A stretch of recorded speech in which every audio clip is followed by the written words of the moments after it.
Well, like I said, we're going to be in John chapter 12, and we're excited to be there because good stuff's going to go on, and so excited for that. One of the things before we jump into that, one of the things that I love as you see the disciples is that the people that follow Jesus, and I don't mean just the 12 disciples, but the women that start to come along, this larger group, they are this ragtag bunch of incredibly diverse people that Jesus says, come and follow me. And they are like the one place in their world that they would ever gather is around Jesus. And I love that. I love that's what the church is. It is not based on economics. It's not based off of political affiliations. It's not based off of color. It's based off of, hey, I'm a follower of Jesus. You're a follower of Jesus. You're strange and different. I'm strange and different. Maybe if we all get jammed together, we can just follow Jesus together. And that's what followers of Jesus are. There's a beautiful picture of diversity of saying we have one common purpose, and that is that we follow Jesus and that Jesus is proclaimed through that. And so today we're going to jump into John chapter 12. And I'm excited today because my friend Chad Francine gets to share some of this with us today. And Chad has years of ministry experience, and for the last several months, we've been able to have him start serving at Orchard. And so today is the first time that I get to have him up here on a Sunday morning. But it is my pleasure to have Chad come and share with us today.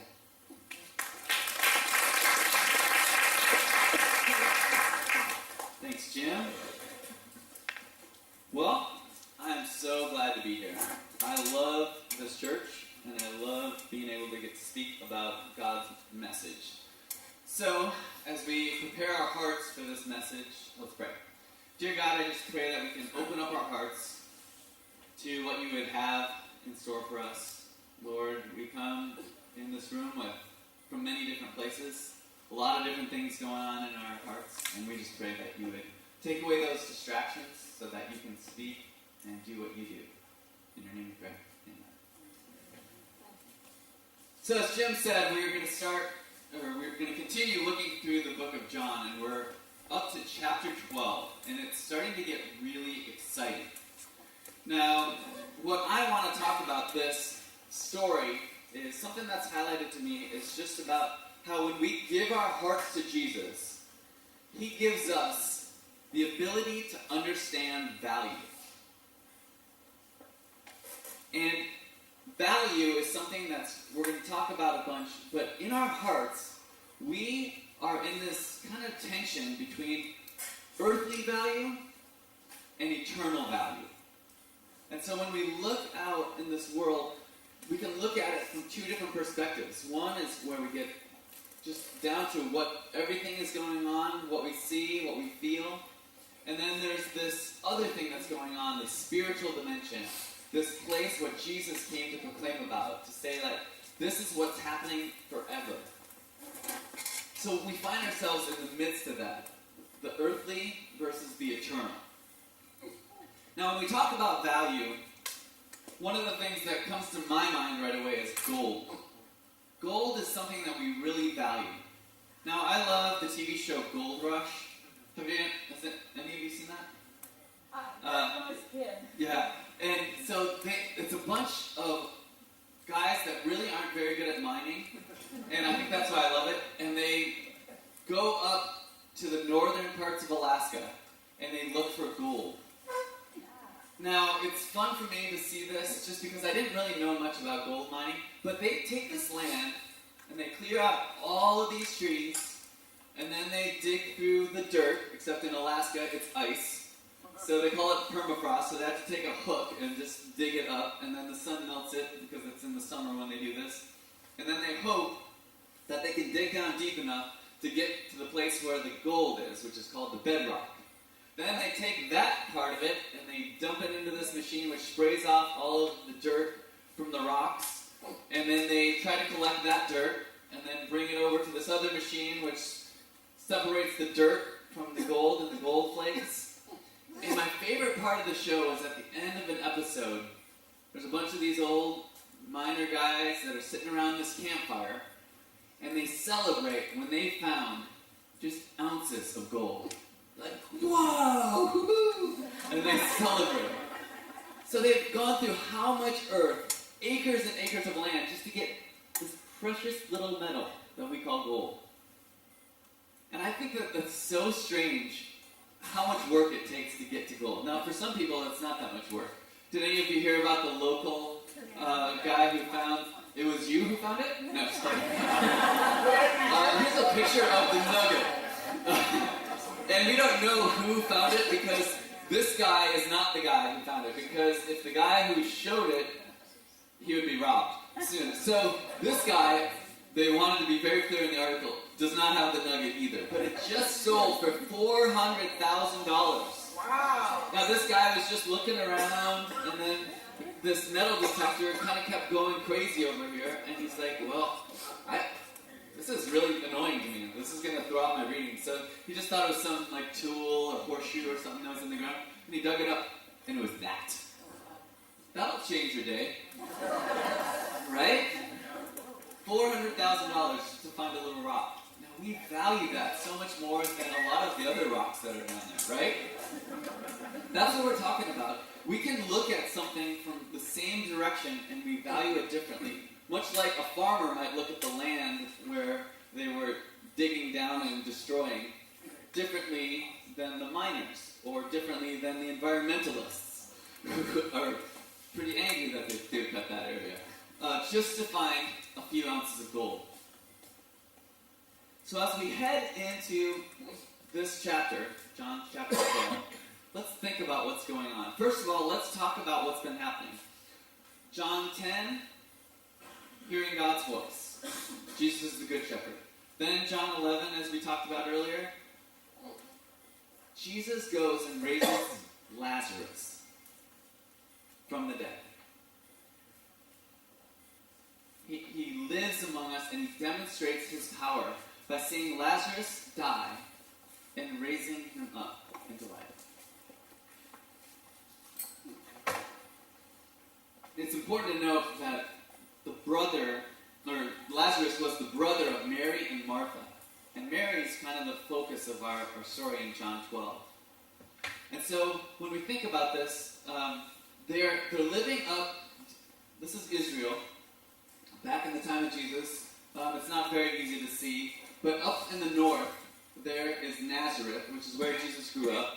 And his first miracle, I wish I had a laser pointer, but I don't.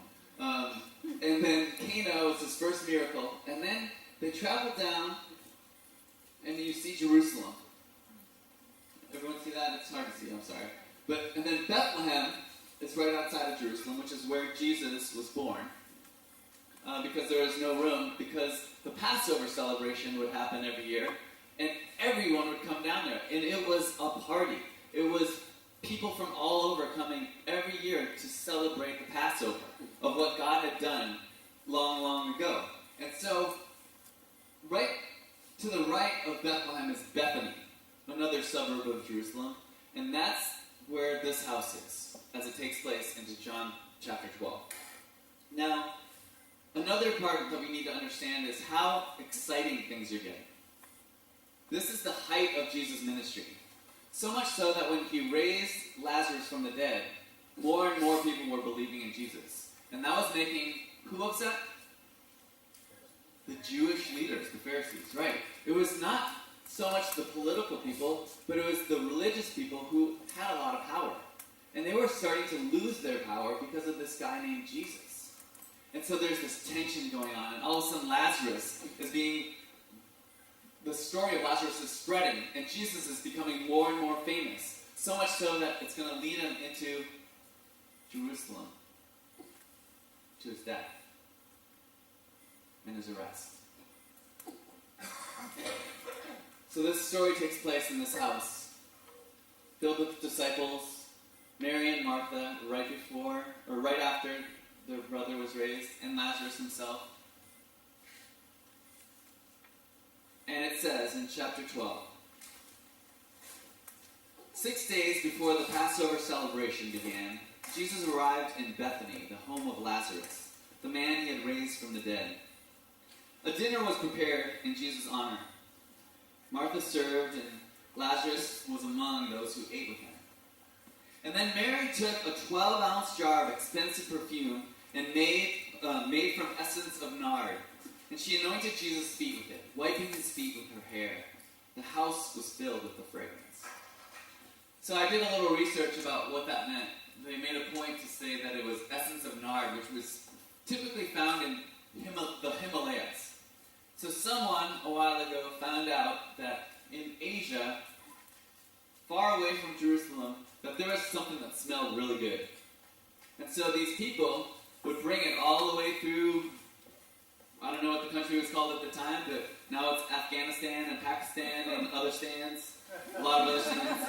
And they would bring it through that territory to bring it back to Jerusalem, where people would pay a lot of money. So much so that it's 12 ounces is a year's wages. And so Mary pours all of that perfume over the feet of Jesus. Not just a little bit, a lot of it. And it fills the house with the fragrance. Continuing in verse 4. But Judas Iscariot, the disciple who would soon betray him, said, "That perfume was worth a year's wages. It should have been sold and the money given to the poor." Not that he cared for the poor, he was a thief. And since he was in charge of the disciples' money, he often stole some for himself. Jesus replied, "Leave her alone. She did this in preparation for my burial. You will always have the poor among you, but you will not always have me." When all the people heard of Jesus' arrival, they flocked to see him and also to see Lazarus, the man Jesus had raised from the dead. Then the leading priests decided to kill Lazarus too, for it was because of him that many of the people had deserted them and believed in Jesus. Do you see what's going on here? There's this gathering in the heart of all of the tension that is surrounding Jesus and this controversy that he's creating. And Lazarus is being raised from the dead. There's miracles that people are talking about.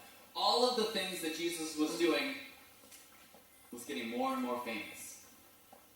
So they gather in this house before the Passover celebration, a few days before Jesus would die.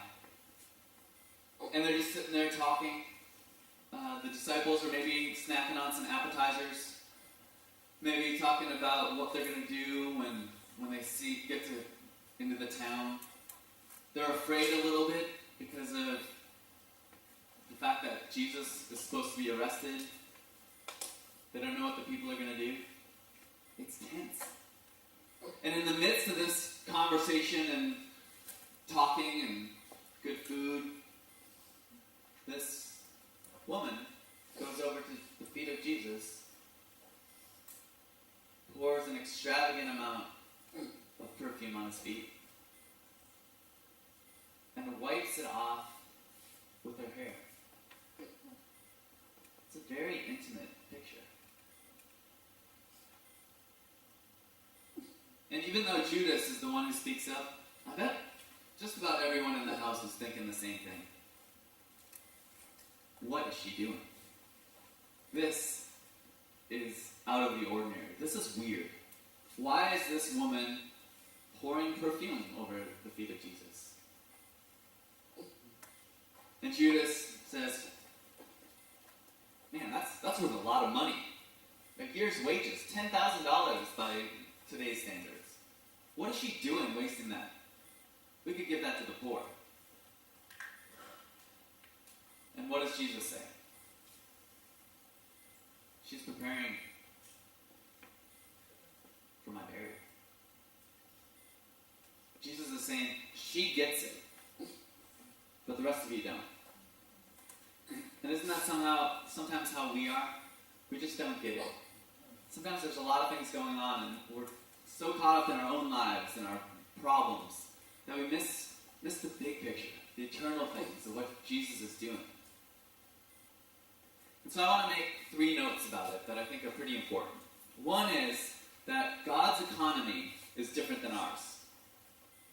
money is just very different when you deal with God, right?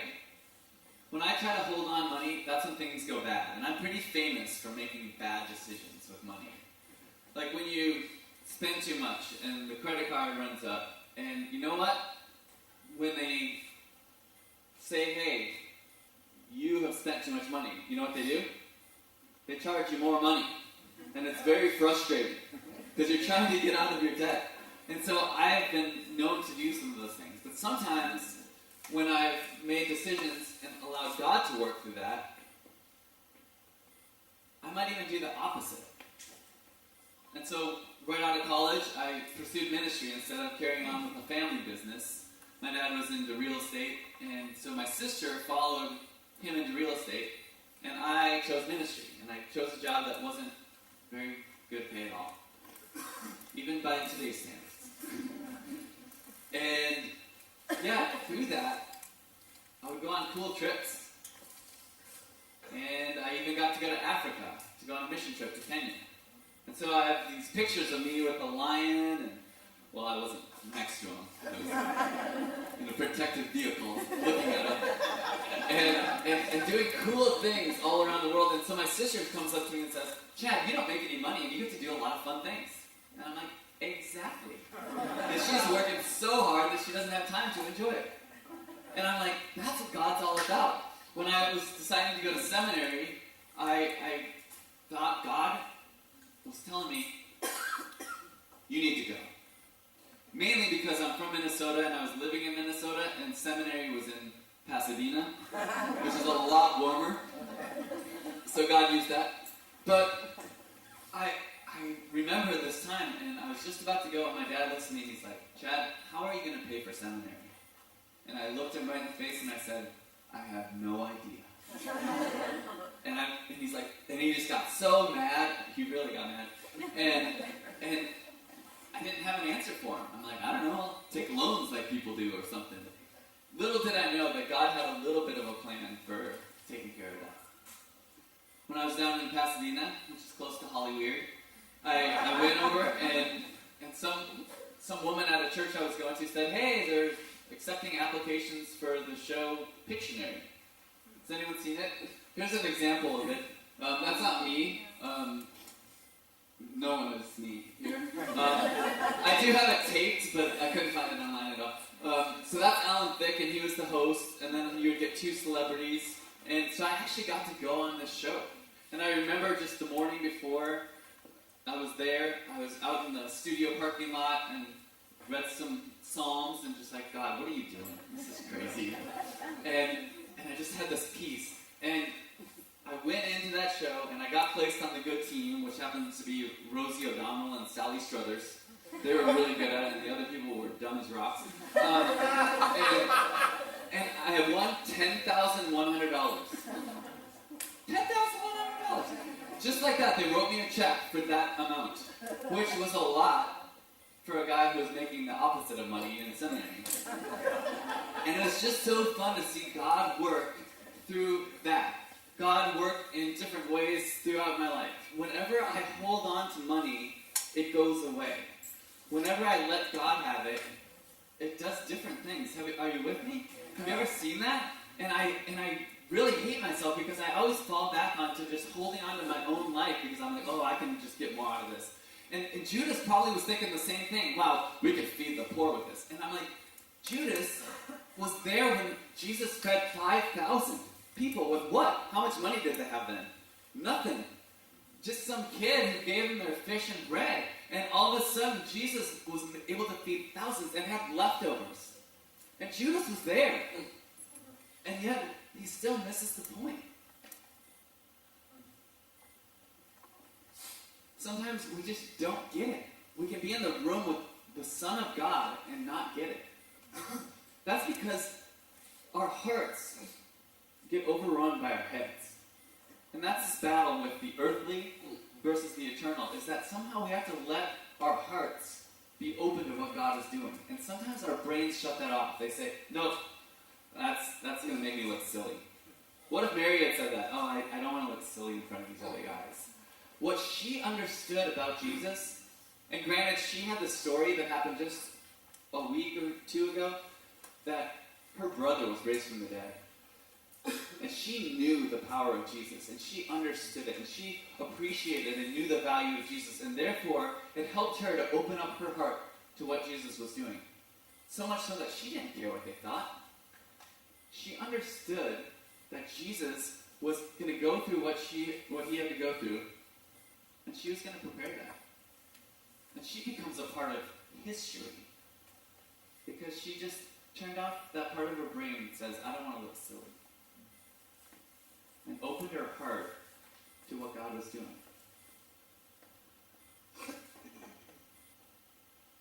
Sometimes I think we have to figure out ways to allow God to take over our hearts. Because we can sometimes shut that down. And our brains kind of say, no, that's going to make me look silly. And that's every day. That's a battle every day. Lastly, we have to figure out how to value Jesus.